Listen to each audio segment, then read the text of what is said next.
Bonjour, aujourd'hui on s'intéresse au dosage spectrophotométrique ou encore appelé dosage par étalonnage, suivi d'un petit exercice que vous pouvez retrouver dans la barre des tâches sur un paquet de chewing-gum à la fraise. On s'intéressera à la couleur de ces chewing-gums et plus particulièrement aux colorants qui la composent, aux colorants naturels, à savoir combien d'insectes de cochonilles a-t-il fallu pulvériser, écraser pour obtenir ce rouge magnifique d'acide carmirique.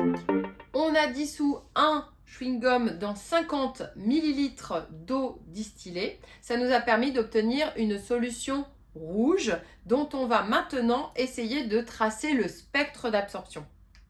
La première question, elle vous demande d'essayer de prévoir quel va être le pic d'absorption pour cette solution qui est rouge.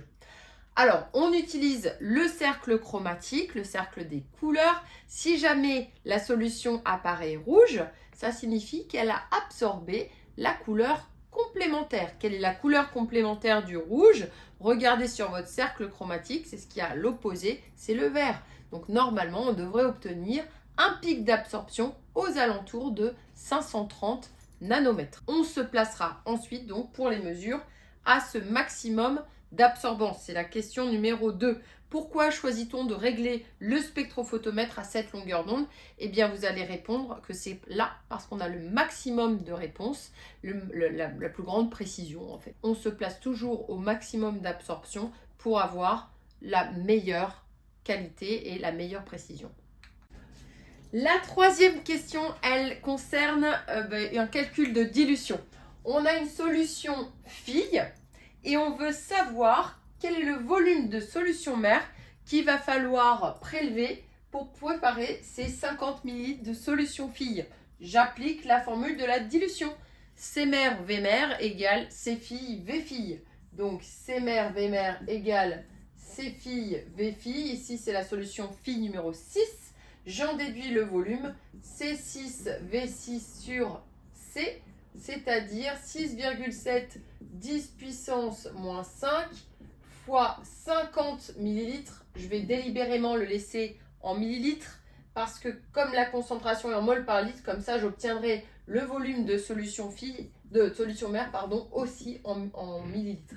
Donc ici, hop, je simplifie. Qu'est-ce qui va me rester? Il va me rester 5,00 millilitres. Donc il faudra prendre, je vous rappelle pour faire une dilution, il faudra prendre une pipette jaugée de 5 millilitres et les placer dans une fiole jaugée de 50 millilitres.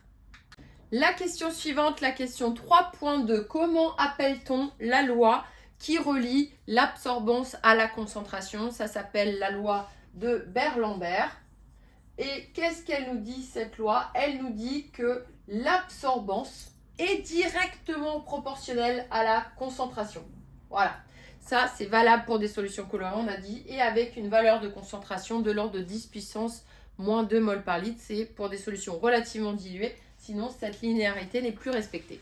La question 3.3, on vous demande de calculer la masse d'acide carminique dans ces 20 dragées de chewing-gum. Alors, comme on avait un tableau représentant la concentration et correspondant avec les absorbances, on a pu tracer la courbe d'étalonnage A en fonction de C. On a pu, à ce moment-là, déterminer la valeur du coefficient directeur en faisant ce qu'on appelle une régression linéaire. On choisit comme modèle, le modèle mathématique, une droite qui passe par l'origine. Et donc, on va tracer A égale K fois C. Là, on va demander à l'ordinateur de nous trouver la valeur de K. Et la valeur de K, elle valait 8,65 fois 10 puissance 3C. Vous pouvez également faire delta Y sur delta X pour pouvoir trouver cette valeur-là. La valeur de l'absorbance de la solution inconnue, elle valait, c'est donné dans l'énoncé, 0,213. On va pouvoir utiliser l'équation établie précédemment pour en déduire la valeur de la concentration inconnue.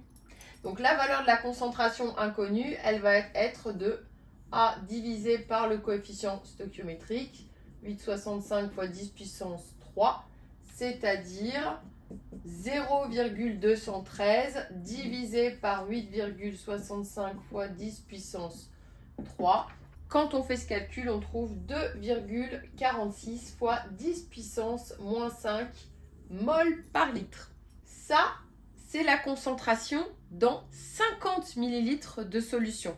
Donc ça veut dire que dans 50 ml, j'ai cette concentration-là. Ça va me permettre de trouver le nombre de moles dans ces 50 ml. J'ai regroupé ici la masse molaire, la concentration et le volume. Je vais pouvoir en déduire la masse d'acide carminique dans ces 50 ml. La masse, c'est quoi? C'est la quantité de matière fois la masse molaire. Et la quantité de matière petit m, c'est C fois V. Donc je vais faire C fois V fois grand M. Et je ne vais pas oublier de mettre le volume en litres, hein. Donc ici, ça fera 2,46 fois 10 puissance moins 5 fois 50,0 fois 10 puissance moins 3 fois 492.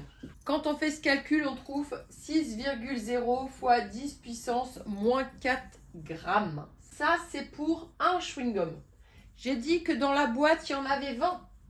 Donc, si j'ai 20 chewing-gums, je vais faire un petit produit en croix pour trouver la masse. Pour trouver la masse d'acide carminique dans 20 chewing-gums, il suffit que je multiplie cette valeur-là par 20. Donc, dans le paquet de 20 chewing-gums, il y aura 20 fois la masse qui était de 6,0 fois 10 puissance moins 4, c'est-à-dire 0,012 g d'acide carminique. Ce qui nous amène à la question 3.4. Et dans la question 3.4, on veut savoir combien d'insectes a-t-il fallu écraser pour obtenir 0,012 g d'acide carminique, c'est-à-dire pour avoir cette boîte de chewing-gum. Quand on possède ces 100 g de cochenilles d'insectes broyés, il y a uniquement 15% qui contient de l'acide carminique. Donc 15% d'acide carminique dans ces 100 grammes et ça correspond à 15 000 insectes. Donc quand on a 15 000 insectes, on obtient seulement 15% de ces 100 grammes en acide carminique. Ce qui fait qu'on va avoir 15 000 insectes pour 15% de 100 grammes de ces insectes, c'est-à-dire 15 grammes. Donc en fait, pour obtenir 15 grammes de colorant, il nous faut 15 000 insectes. Ici, on en a 0,012 grammes. À combien d'insectes N cela va-t-il correspondre? Alors N, petit produit en croix, 15 000 fois 0,112 divisé par 15, on va obtenir une valeur égale, on obtient une valeur égale à 12 insectes.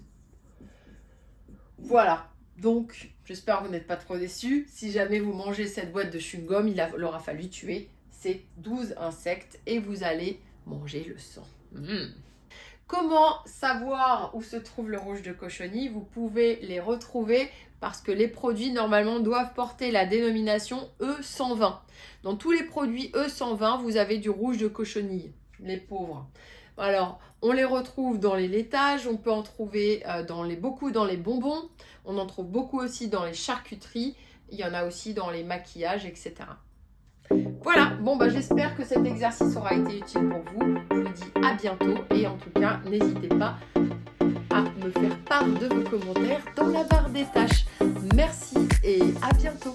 Et chewing-gum à la fraise concernant... Bonjour, aujourd'hui on s'en...